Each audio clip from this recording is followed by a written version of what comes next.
can't buy. It resides between my eyes. Walked through the fire, came out better on the other side. See, life's like a beach if you find the sand. And right now, I feel like 100 grand. You are listening to Inspired Insider with your host, Dr. Jeremy Weisz. Dr. Jeremy Weisz here, founder of InspiredInsider.com, where I talk with inspirational entrepreneurs and leaders, and some you've heard of, some you've never heard of. And I'm going to introduce today's guest in a second, Fran Biderman-Gross. And Fran, I always like to hear about the challenge stories. And so, Fran was actually nice enough to introduce to Andrea Herrera of Boxperience. So definitely check out that episode. And Fran actually helped them come up with, she gives you a bunch of shout outs, Fran, of coming up with the name and all the kind of the residual stuff around the campaign. So we'll talk a little about that, and we're going to talk Lumpy Mail. We're going to go deep in Lumpy Mail. If you aren't using direct response or Lumpy Mail, I think you're missing out. And so I love to geek out on this topic. And before I introduce today's guest, this episode is brought to you by Rise 25. I co-founded with my business partner, John Corcoran, and we help B2B businesses give to and connect to their Dream 100 partnerships and clients, and we help you run your podcast. And, Fran, for me, I know for you, it's the same thing. The number one thing in my life is relationships. And so I'm always looking at ways to give to my relationships. And a podcast is a way. I've not seen any better way to profile them, their thought leadership, their company, give to them on the podcast. So if you have questions about podcasting, we've been doing it for over 10 years. You can go to rise25.com. You can hear John and I bantering like an old married couple on the video, and check it out. And today's guest, I am super excited to chat with, just a breath of experience. Fran Biderman-Gross. She's the CEO and founder of Advantages, and it's an award-winning New York-based end-to-end communications agency. She is also the co-author of the book, How to Lead a Values-Based Professional Services Firm, 3 Keys to Unlock Purpose and Profit, which she wrote with Don Scales. Check that out. There's videos on YouTube about it, and I love their philosophy and starting with purpose. Fran works with senior executives to help them clearly see the results of a purpose-driven marketing and leadership. And, Fran, I know the kind of the onset of the book is you were helping Don and you were brainstorming. You're like, listen, we need to go deep on the purpose here. And there's always a pushback with CEOs, like, is that fluffy stuff, right? Is that really going to help the bottom line? And you've proven that over and over again, when you focus on the purpose and values and the mission, and through your book, Purpose, Values, and Story, that really empowers leaders and organizations to infuse the meaning, which allows them to have a why, which allows them to drive the sales, right? So, absolutely.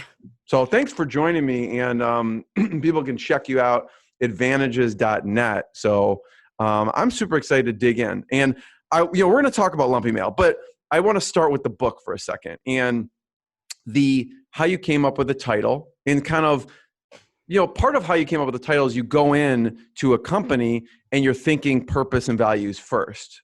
So what's your approach when you go in to help a company? So first of all, I love talking about the book. It's my kind of favorite topic, especially these days.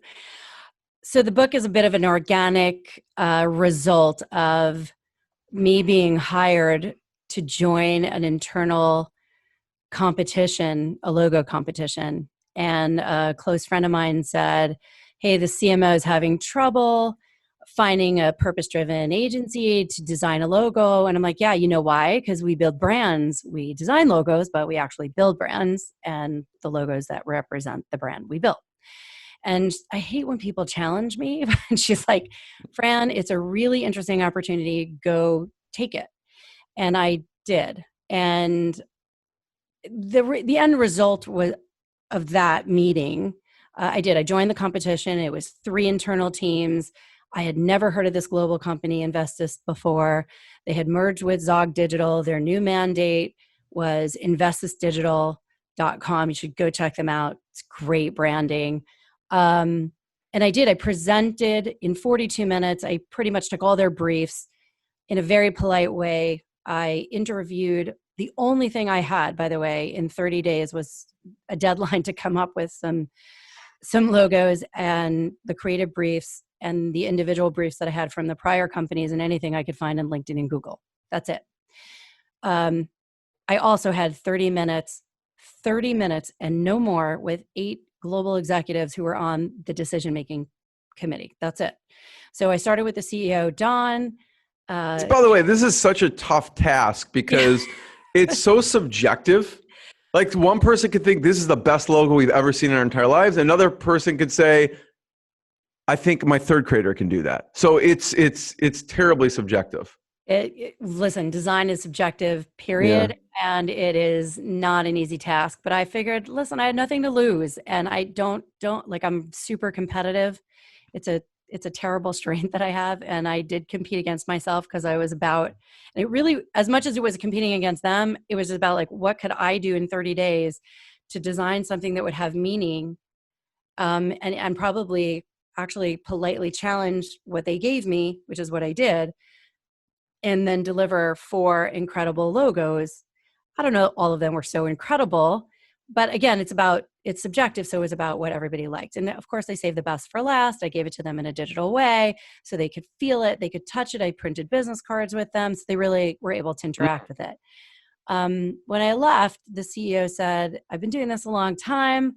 That was 42 minutes of value that I haven't seen in a while. So I kind of felt like, wow, that was a great compliment. And of course they said, hey, we'll let you know if you made it to the semifinals, we'll call you tomorrow. To this day, I have never seen any of the other work. And they just said, and I was surprised because the CEO called me, not the CMO who hired me, and said, great presentation. Congratulations. You made it to the semifinals. I want to see you in my office Monday. And I'm like, no problem. What did you do on the presentation? So, we culminated these 30-minute one-way conversations, right? It's not a lot of questions we could really ask, but we had to validate what we already knew and we had to be really smart about it. So I said, here's what you presented. This is what the story you're talking about. Here are the things that I heard in these conversations and all the things that we read. If I were building the brand, here's how I would present the story. Here are some of the things that I would consider adding or, taking into consideration in the core values. I would kind of position it. You've got these strengths that you've all talked about, but I don't see represented here. And you talked about your competitive, your competitors and your aspirational competitors and your actual competitors. And I charted sort of where they were from a color component and found the white space, picked 2 different color palettes to give them as many options as possible, warm and cold, and then designed warm and cold logos in all traditional, non-traditional. And we ended up, winning unanimously because that was the rule. And when Don called me to tell me that we won, I was like, great, when can we go out to dinner to celebrate? And as he's answering me, we can go a week from Tuesday because I'm in London, I'll be back. I'm like, did you just ask a global CEO out to dinner?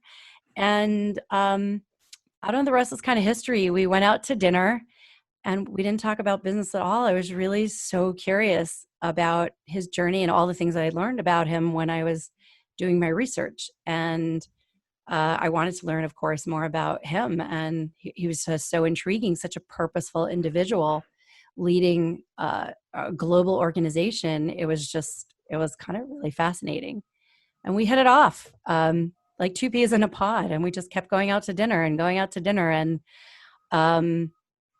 he asked me to, help him roll out the brand kind of behind the curtain, which we did. Definitely a couple of lessons to do that from that position because I was definitely I did not win popularity of coming in and being the brand company that won the logo, right, from their incredibly strong, talented teams.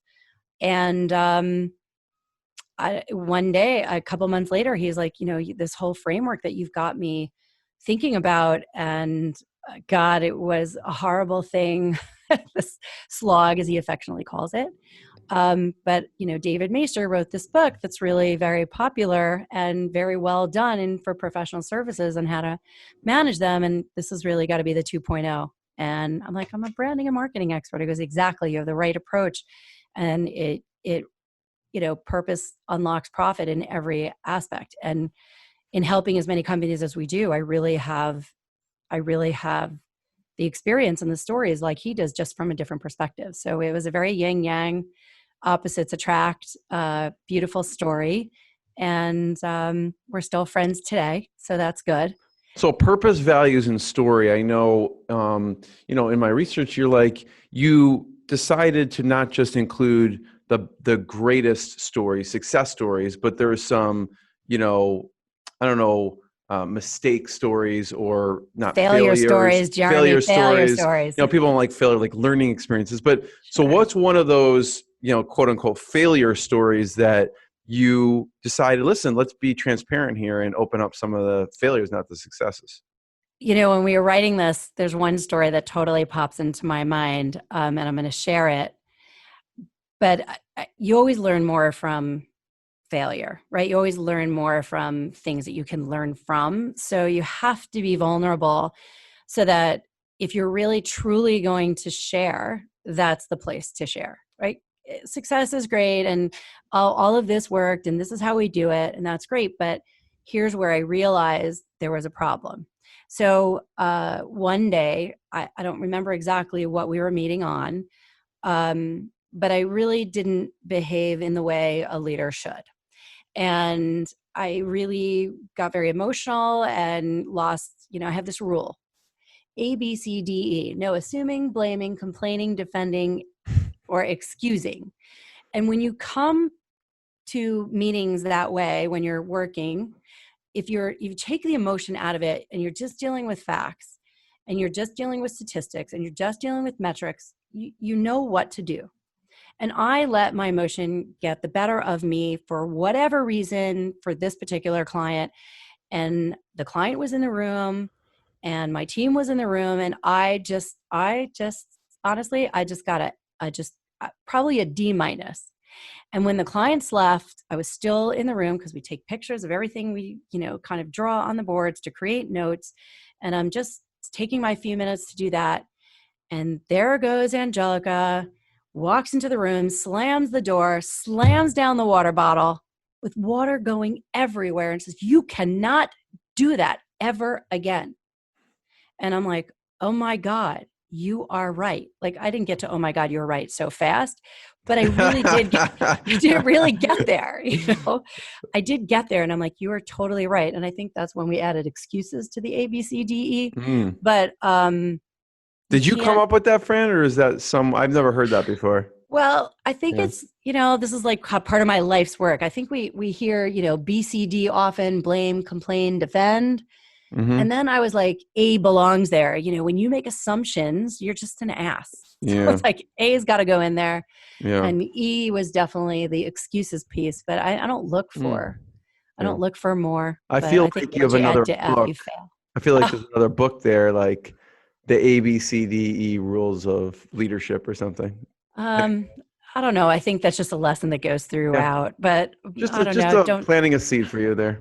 There's your Gee, next book. Gee, Yeah. thanks. So she slammed the water. Did you realize at the time, okay, I did this, or it was so emotional in the moment that you were just you weren't even paying attention to it? I just got lost. I lost myself in it, and I didn't care. I wanted to just drive my point, and that's not what team members do. Like you just don't do that.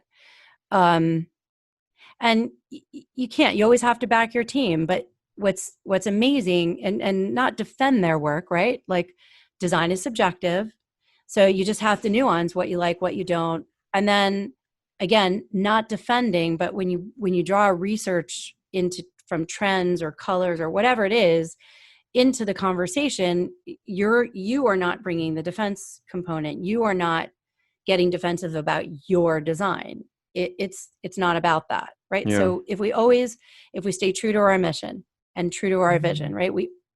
We only care about one thing, and helping CEOs actually realize visions. Because visions, no matter how big or small they are, if they're written correctly and they're measurable, you can actually achieve them. So if we're just focused on achieving them through our mission, which is closing the gap between marketing and sales, but rallying everyone around you around this purpose component, because purpose really is your superpower. And when you're going to get me off on a tangent, so reel me back anytime you want. But tangents are good. Yeah, but it's always about these three keys for us, because it's just internally, externally. It doesn't matter if you're working on a brand component or a marketing, an external piece, or a brand experience. it always starts with, what's the purpose of it? Why does it exist? What's the goal? How does it align to your annual goals, right? Keeping it very CEO centric, as I say, and stop getting lost in this busy likes, and unless it leads to engagement and conversion, it doesn't mean anything. Yeah. Which is, I think, probably rare for someone doing branding to talking about conversion and, not just engagement, but conversion to leading to something. So your approach is actually taking that, but like, and we'll talk about the lumpy mail, because you like, well, what's the call to action? Like, what's the next step? Right. And because there has to be a next step. So we'll talk about that, but just for that particular story, that failure story, where does that weave into the book? Like, it weaves into the book on the values piece, right? Because if I don't behave in a way that is driven by our culture and I act outside of the norm, right? So we have a 5 core values, and doing what's needed, earning trust. If I don't back my team emotionally, whose trust am I breaking? And by the way, I see build trust in core values all the time. I'm like, building trust, you can build trust all you want, but you have to earn it. Earning it is way harder than building it. Mm-hmm. And I don't do, God knows, everybody knows, I'm always good for the hard work. But when you can earn their trust, if you earn trust, you really can weather almost anything, because they trust you. Right. There's always outside factors. The question is, if you've identified the true goal and your eye is always there and you've earned your trust of your client, you can pretty much weather anything. And that shows up in the longevity of our client, our client relationships. We like to think of them as a bungee cord, not umbilical cord. We're not your regular agency. We're very CEO minded, very transparent, very metric driven. Because let's be honest, Jeremy, every agency in the planet gets measured on sales and increase of sales. And marketing is not sales' responsibility. It goes hand in hand. But if we can't positively affect, shorten, improve qualified leads and shorten close rates, we're useless. So everything, you have to measure really unconventional things to actually prove the value. And that's where we're focused. Because if you're not getting good marketing value out of the agency or the, dichotomy of freelancers, you really should be rethinking what you're spending your money on, because you're either spending too much time managing those fragmented components, or it's just not focused in the way that you need to drive the actual results you need. Let's talk about Boxperience, because they came to you, and what I love, like you were saying about, you mentioned before, being vulnerable, like that's when we actually make our biggest breakthroughs. Yeah. Because we're willing to look at the things maybe that aren't working perfectly, and we can make improvements. And at that point, everyone got hit with the craziness that happened, and people's businesses were affected in the US, but she was ready to make some pivots and changes. And so maybe talk about, your thought process when you started working with her, because you really kind of drew this up from scratch, and she drew this up from scratch. So it's such a great story. Triumph over. She's like, Fran, you have 1 week. Yeah. Like, we have 1 week. Like, what can we do? Literally. Yeah. Literally, we had 4 weeks to figure out what a new business looked like. And I don't recommend it for many people. For anyone? Yeah, exactly. You have to definitely have a certain amount of like, sure, let's create a new brand. Let's pull all the narratives and key messages together. Let's build the product at the same time, as well as launch a website. You got to have your head examined. So I'm the right type of head examined to do something like that. But I'll tell you what's really incredible about Boxperience, but really about Andrea. So Andrea is probably one of the most, I say this often, but highly, highly purposeful individuals. She brings joy and connection to everything that she does in personal relationships. It shows up absolutely everywhere. And I know this because I've asked her, right? And I've seen her in action. So I definitely had a little bit of a head start. It wasn't like I didn't know her before. She kind of called me and said, I'm in Chicago. There is no more events. I mean, this is a woman who catered for Oprah. This is a woman who has an incredibly thriving business, who does really good things for the community and the community, the entrepreneurial community, as well as her local community. And very, very purpose driven. Wasn't really difficult to pull the three keys, in a succinct way out of her. And then starts to brainstorming. Okay, what can I do? Well, clearly it has to involve joy. Clearly it has to involve connection. Clearly it has to involve experience. So what can I do that's portable? How can I pivot my events company into something portable? And there went a lot of very good and bad and expensive and cheap opportunities. And we landed on creating what we define as Boxperience, right? A portable, connective relationship that reinforces something new, reinforces what you have, or starts something new. Because in the world we live in today, literally today, you cannot jump on a plane and take care of your most valuable clients. So what are you going to do? There goes dinner, drinks, events, summits, conferences. It's gone overnight.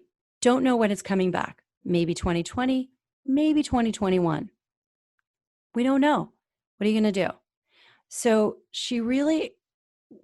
in this 31 days, we clearly wanted to test some proof of concepts, talk. How do you approach salespeople? And we really came up with this Boxperience, this portable experience that you can send someone that is so personalized that you can really deepen your relationship. And she's got a couple of different themes, a couple of different flavors. And the way that she personalizes these things, it is not a gift box. It's just not. And it is absolutely a new category. And it is not for marketing, to order 100 for their salespeople. It's for their sales teams to say, I have travel budget and expense budget, and they have another way to use it. Yeah. And they can, it's for VIP clients. It is for VIP. And if anyone sees it, I mean, you could watch that episode, but it's a beautiful box. I mean, the box itself, people keep. It's like a nice wooden box, and so it's like people wouldn't just throw that out. Like the box it comes in is really nice too. Yeah, the whole thing about it is personalized in a way that it actually isn't about box experience. It's about the connection. So on the cover of that box, it says, let's connect. And on the other side of the box, there's a personalization. And then there's a great experience. There's a recipe card. There's an audio or a visual card from you with your voice or your face saying, hey, I really miss you. I wish we could have whatever, like we used to do, but like, let's just jump on, FaceTime or Zoom and like, let's have a glass of wine. Let's do some cooking or share the experience with your family. And let's bond over how that happened. And I mean, I've sent a bunch and I've gotten great responses from my VIPs. And I know that she's really starting to thrive and move into even some more customized, relationships where, she's dealing with events and she's, sending 100 for, in place of an event component. So she's starting to expand that as well. And it's really beautiful to see all of this happen. If anyone wants to check it out, it's Boxperience, but it's BOXPERIENCE.net. So you can check it out, what they have going on there in some of the different boxes. But there's a personalized components. And, on that lumpy mail. So like everyone loves, when you sent those initial tests out, like, to test the market, what were some of the responses? How did you take that feedback and kind of change a little bit? So that's actually a great question because we didn't really have a lot of time to do a lot of testing. So it was like, okay, let's send, I don't know exactly how many boxes she sent out, but she sent out a fair amount. And the truth is, it's very transparent in today's day in world, you can actually go onto Facebook and LinkedIn and see many of them. So people were actually didn't know what they were getting and recorded it, going, oh my God, this was great. Like, I love this. There were some nuances like, hey, this truffles, oh, I wish I had a few more. Oh my God, I love this, but I wish I had the recipe I wish I card. had more truffles like that. Yeah. Yeah. Okay. Thanks for the feedback. Yes, exactly. But by and large, I think there was a real, we learned that people really do enjoy alcohol boxes. We enjoyed that they like cooking boxes. We learned that it was the price point was right. The level of personalization was right. We thought people would actually want to record more video. And I remember doing this with, well, it wasn't that long ago, when I said, we should also do just an audio option. She goes, no, I think the video will be great. And I'm like, you know what, let's test it. Gee, big surprise there. And we tested it, and it seems that people don't like want to get like all dressed up or, really fuss with the video, but they think the audio card is enough. And just having that pop of hello, and then a really nice message, from her saying, hey, I started this new thing. I'm really interested in your feedback. So it was really cool to see those as proof of concept pieces. But as far as the language is concerned, I think we hit a lot of it. I think the modification came more into like the lead gen and some of the cold calling. That's really where we took the scripts to another Like the level. follow-up. Yeah. And in creating the follow-up, I think we really hit it. We hit it out of the box kind of really straight away. And of course it's evolving. We're adding now, a buy online, component. We really went up with bare bones. I know that she's added another 4 and will continue to evolve some pure customized solutions. Maybe you don't want Let's Connect on the front. The one thing you can't have, I've told her, as a garden rule, you cannot put your logo on the front. It has to be emotional. You could put your logo on the back as your, the customer, as your company, but Right. It's not important first, right? That goes right into the Lumpy mail conversation. What do you recommend for follow-up? Because I know you always say the key is the follow-up. Don't just send the gift, but so what do you recommend? Maybe, because there's text, there's call, there's email, and then how much after do you follow up? What do you recommend as far as follow-up goes?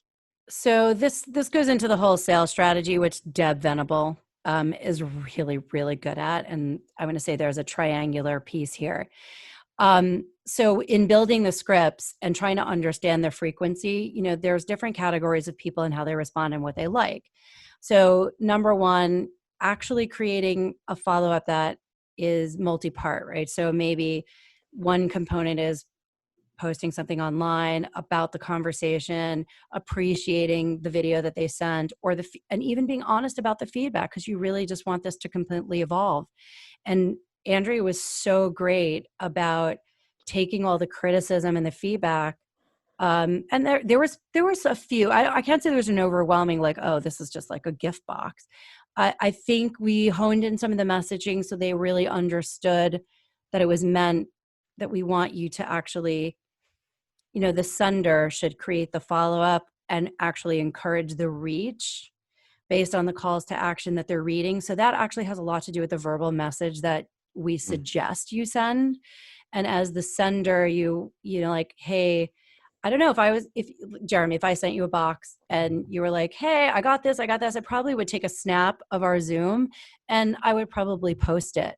Yeah. Because it's really what about I usually do if I building. get something personally is I will take a picture with it and text it to the person and just like write up personalized text, thank you, and like maybe like an audio in the text to say, blah blah blah blah blah blah blah. Yeah, but why not put that? Why not put that out with like a lesson, right? Yeah. Like why not? Even if it's like, wow, my customer really appreciated this. I just love them.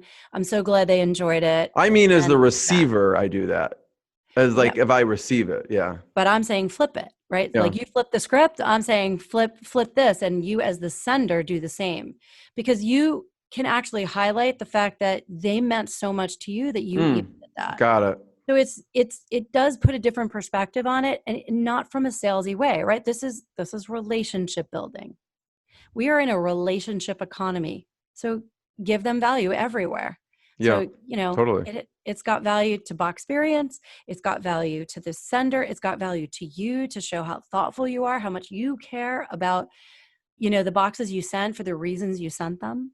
So it really does elevate the relationship. And to be honest, that's exactly what Andrea's intention was with Boxperience. So Yeah. being true to her core and true to who she is. And all of a sudden, by the way, she didn't think catering was going to open up at all. And now all of a sudden she's watching her catering come into small groups as she's pivoted that as well. So that poor girl woman has not slept in a couple of months, but I'm thrilled to see her embrace, you know, the value of the human relationship and the connection. And she's just all about it. And I couldn't be happier to be part of that, no matter how challenging it was and maybe continues to Yeah. be in a good way. And I just want to see that completely thrive because I Well, I appreciate really you sharing the story. Let's go from Boxperience to Jay-Z. oh yeah. So what is, Jay-Z. so talk about how Jay-Z relates to Lumpy Mail for you. Jay-Z. Okay. So what happens when you own or open this really swanky membership driven bar? What do? How do you really not just attract people to the bar, but going, oh my God, there's a second level of floors with these millions of dollars in paraphernalia with themes and really meant to offer private breakouts. How do you sell that? Well, you sell it by membership, right? Exclusivity.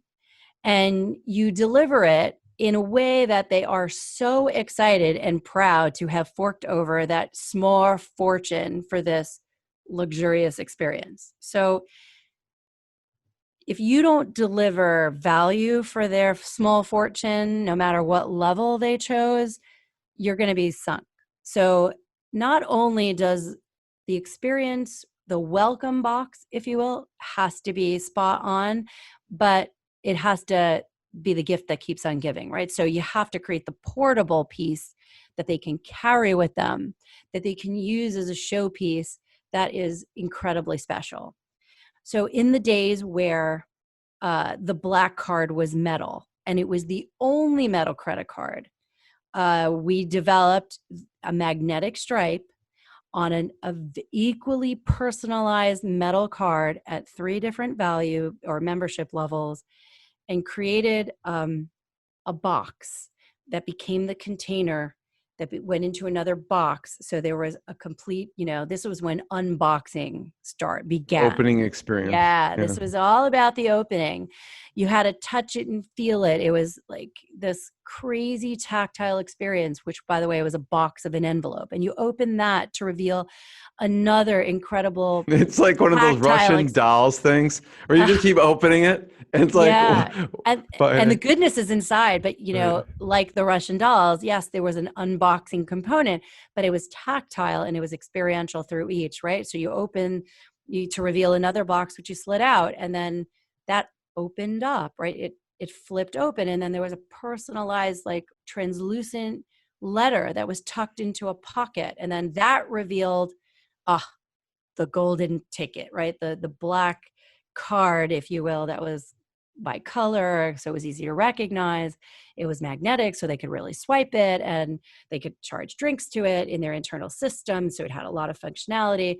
And then there was a booklet inside this mini kind of like portable box folder that's laid out all the things that you could do in all the rooms and all the themes and tons of suggestions so that you could, you know, come and be encouraged to even spend more small fortunes and build great relationships and build your network, because the people that were roaming kind of like the floor in those walls in those rooms were new relationships to be had. So from what we've done them for several years, and they haven't changed it because it is still delivering with great expectation and great anticipation. So this is from one of Jay-Z's clubs, right? In yeah, New 4040 York. in the heart of, you know, on 26th and Broadway, right in the heart of the city. And I'm how sure did they hear about you? How did they find you? How do they find me? I think a lot of it's about connections. I think when we do a lot of award-winning kind of lumpy type, I would say packaging type work. So when we get, the ability to really build the experience, and we get the budgets to do that, we really can build some incredible things as we have. And Yeah. they just were proven, right? Like, nope, we're just going to reorder more. That's when, that's the validation of going, okay, do you want to change anything? We just update the booklet for different themes and as they move. So. Yeah. And I encourage anyone, Fran, to check out advantages.net. You have our work, and there's a bunch of case studies there, which are really cool. And they can see they want to look at actually what it looks like. They can go to 4040 VIP experience, and you can actually look through some of the pictures. I love looking through those things just to give ideas, even if it's for something totally separate, just to see some of those ideas. And do you remember, I don't know if you control the send out of it, but does anything stick out of, wow, like we created this and this is getting sent to XYZ people who everyone knows, or do you not necessarily, you kind of hand it over and they do the sending? No, we actually sent it out for a couple of years. I think up until about last year and a half, maybe 2 years ago. Because remember, each card is personalized. So there's a bit of a step that goes, and in-house, they weren't sending out hundreds a week, so we could really manage it. And we felt it needed kid gloves. And most of them, by the way, were hand delivered. You're like, I'll deliver this one. Is going to Will Smith or something. No. I can only deny that. We actually had to sign a non-disclosure of who the client list was. Yeah. But there's no doubt we definitely had a lot of smiles, and we almost wished we could have hand delivered ourselves. But yes, there were a lot of very famous people, some of which you would not even, suspect. Like, it's just like writers and Broadway, just a lot of very really, who's really who, eclectic maybe even some of the behind the scenes, but they're very influential in that realm. Yeah. Yep. I would even say some big money Wall Street guys, some real estate moguls, some very interesting names on that list. I definitely wouldn't have mind hand delivering that or been at one of their parties, gatherings, no doubt. Now, have you been to the 44? Have you been to the club before? Or of course. Yeah. Okay. We are experiential. Are you kidding? We took the whole team out there once. Once we actually, we went twice. We went once to see all the rooms so we could experience it, right? How could I build an experience if I couldn't get excited about what the experience was? You're like, we need to try every drink, every food item. We need you need to give us exactly. Yeah, just about. We were there for a couple of hours. We didn't go home walking straight. That's for sure. But we brought a lot of the experience, into it. When you want to bring something to life, you have to really understand it. And I'm not saying that we get the opportunity all the time to do things that are local, that we can take things to that level. But no doubt when we take a project like that, somebody's in person for sure. Yeah. Let's go on the opposite end. So we go Boxperience, Jay-Z, and then there's a grant. So talk about that. Yes. The impossible challenge. What happens when a Wall Street mogul who is attached to educational experiences tasks an organization with a new opportunity and they have no idea what to do? I feel like, one of those movie trailers, we need a really deep voice to read what you just read. Yeah. Well, I don't know. For some reason, when you don't know what to do, they tend to call me. I really do get the hard things to figure out. But the truth is we love that. Because we're very clear, right? When we understand what the true goal is, we can really keep ourselves very focused. When we understand what the budgets are, and I don't mean just money, I mean like time, labor, you have to really understand what's involved. So this grant had a couple of real deal breakers where they had to advertise in the Wall Street Journal.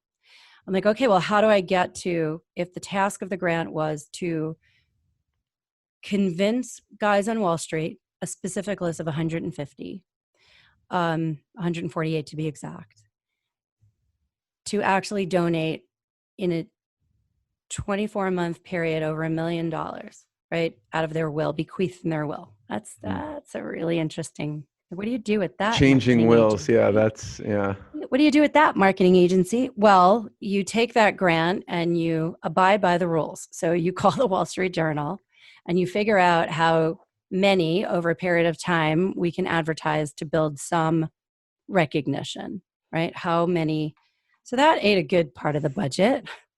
And then we had to figure out how were we going to target, right? So now that goes to the broader. So I had to build a website, right, that drove traffic there. But how are we going to deal with the 148 that this guy, curated? By the way, some pretty famous names as well. So you got to give them something. You can't ask them for anything. Got to build a relationship. Got to start somewhere. So you got to tug on something. So this was about education. So we had to do something surrounding education. So we did it around a holiday. And hey, remember when you were younger and this was really important to you and how you want to create this environment for your children?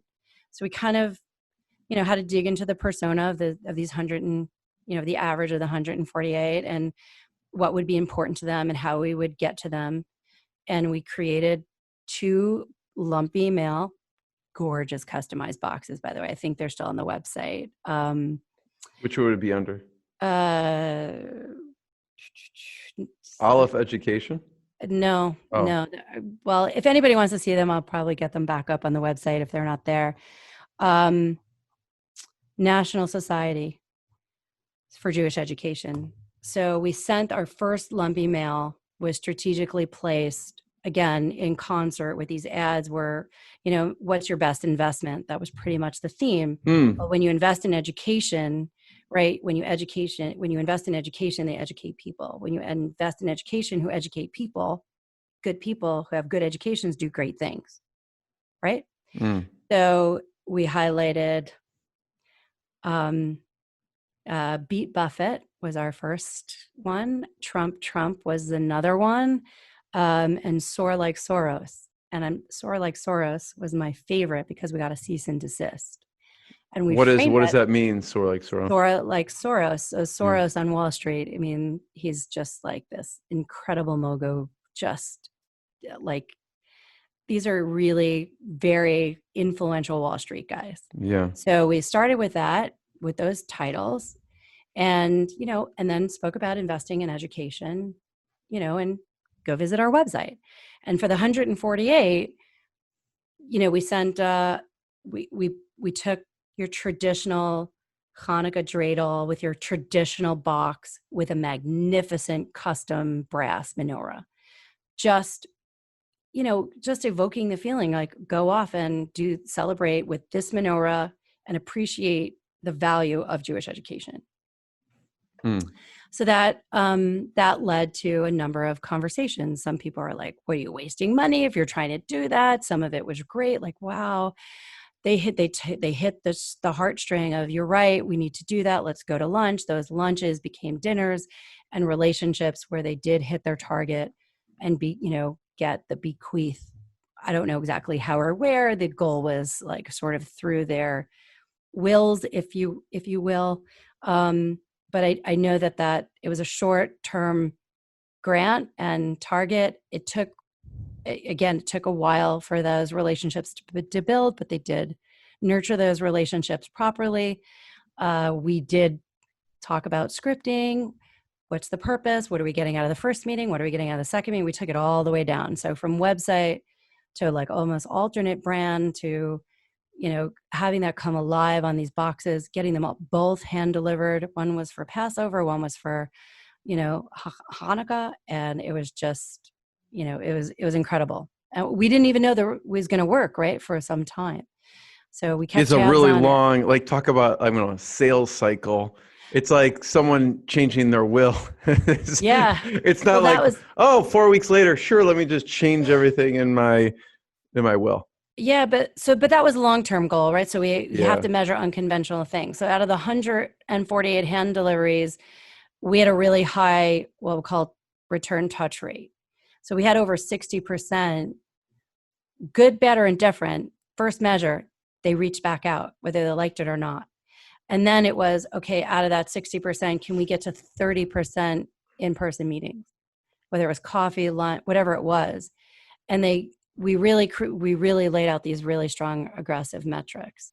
And if we didn't get it on the first one, would we achieve it on the second one? And we really hit all the targets. So we only planned to go through April, but we hit the goals that we set to do. What we didn't expect was Soros giving us the cease and desist. What happened? Oh, he just sent us a cease and desist. Like, how dare you advertise my name in the Wall Street Journal? I mean, it was good. I don't understand. So it was like a nice thing, but yeah. See, sometimes what do they say? Bad PR is good PR. So it was kind of like our proud moment. That he it got noticed, right? It got noticed. Cease and desist, it gets noticed. Right. So we still valued the get noticed piece, but he did not give us any money for the grant. Win some, lose some. Who does all those meetings? Like, do they designate certain people to do the call or the in-person, dinner? Or how do you, divvy that up from an organization? Well, typically when you're working with a grant with someone who's really controlling that grant it's not like you had an RFP that you could go get it, right? Somebody had an idea and said, I have X amount of dollars. I want this organization to spend that money and to yield this. Like that happens more often than you realize. But then these organizations don't know what to do with that. Like, how do I build a program?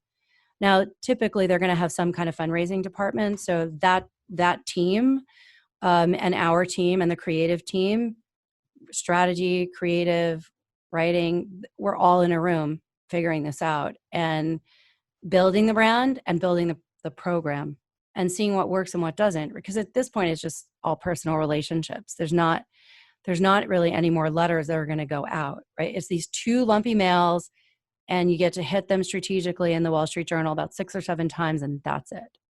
So we went from, the famous people beat Buffett to, okay, look what we've invested. We shifted after the Hanukkah mailing, we said, oh, there was a speaker in the White House, right, who went to a Jewish education and had this education, and look how we elevated him, right? The chief of, at the time, I think he still is the chief, one of the chiefs at NYU, he had a Jewish education. Like, this is what Jewish education produces. It was a shift, and it was a very intentional experience in the messaging and how we could, newspaper, touch. Once they called us or reached, then we had the opportunity to create different emails or, different touch components in that way. So what's the organization? People want to check it out. That's over. So you won't find that live anymore because it was the National Society for Jewish Education. Got it. So I don't think that website is actually up and live at this point because it was very it was very specific. Period of time. Yeah, got it. Very specific. Nice. But the legacy of that lumpy mail lives on for sure. Yeah, that's awesome. I love it. I always ask, Fran, first of all, thank you. I love hearing your thoughts and everything around lumpy mail, and people can check out, the case studies that you have and actually get great ideas and see what you've done. And if they obviously need help, they can contact you through the contact page. I always ask this since Inspired Insider, Fran, what's been a challenging time in the business? And then what's been a proud moment on the flip side for you in the business? What's been a challenging point where you had to push through? Well, first of all, I'm going to say, well, which one should I talk about? Because seriously, I think what I would still highlight the most, I'm going to highlight 2 because I think there's learning from one to the other. So when my business partner and husband passed away just 2 months before 9/11, and I lost, really 60% of our business evaporated overnight. I didn't have my support system, not in my personal life and not in my business life. And, that was really, really hard to navigate and to understand how to then put my own spin on it. And how do I make this business my own? And how do I create an environment that I wish I had for myself, which led to all these incredible things, right? Which then took me to 2008 and 2010, where I had to do it all over again because we had some really great divisions doing really great things that were really, really profitable. And overnight that dried up. And we went on to make the Inc. 5,000 and 550 best places to work.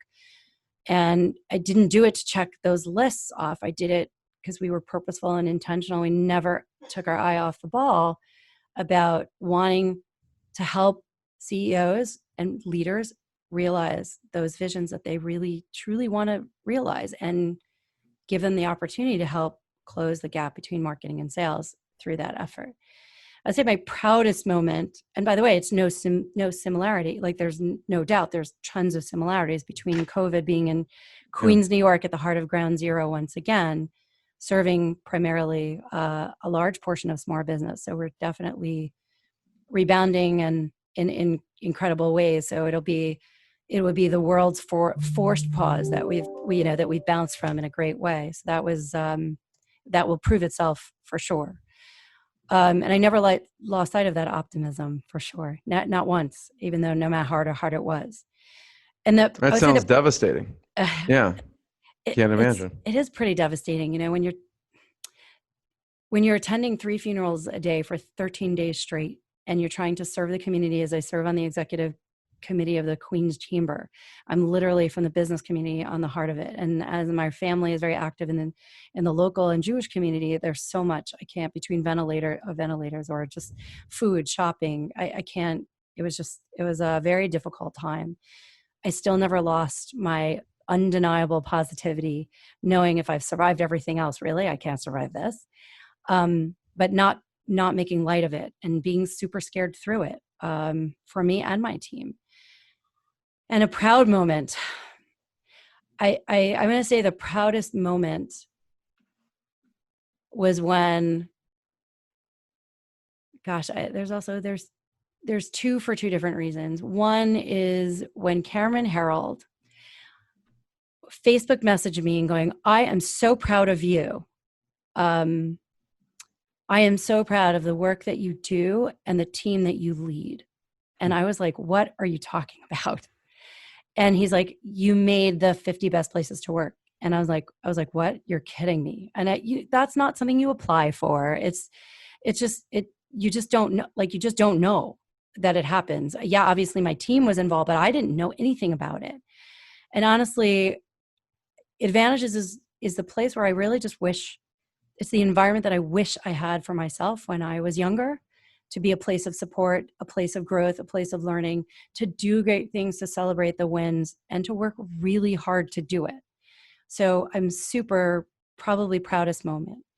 Most meaningful and proudest moment was when I absolutely realized in London, as my husband handed me this Tiffany box, which scared the crap out of me because that's a big blue box, that held 3 little diamond keys.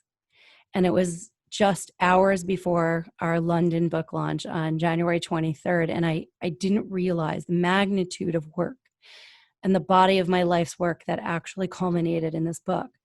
And it was such a proud moment to share that with my husband and Dawn, my really great friend. It was something that we had labored over, and just something to celebrate. So those are, from a professional perspective, those are 2 tremendous highlights for me. Amazing.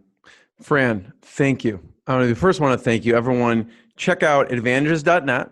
Check out Fran's amazing podcast, Drive Profit with Purpose podcast. She has amazing guests, amazing insights. Check it out. And their book, How to Lead a Values-Based Professional Services Firm, The 3 Keys to Unlock Purpose and Profit with Don Scales. Fran, thank you. Jeremy, it's been a pleasure. Rise 25.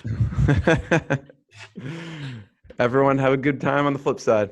What I got, you can't buy.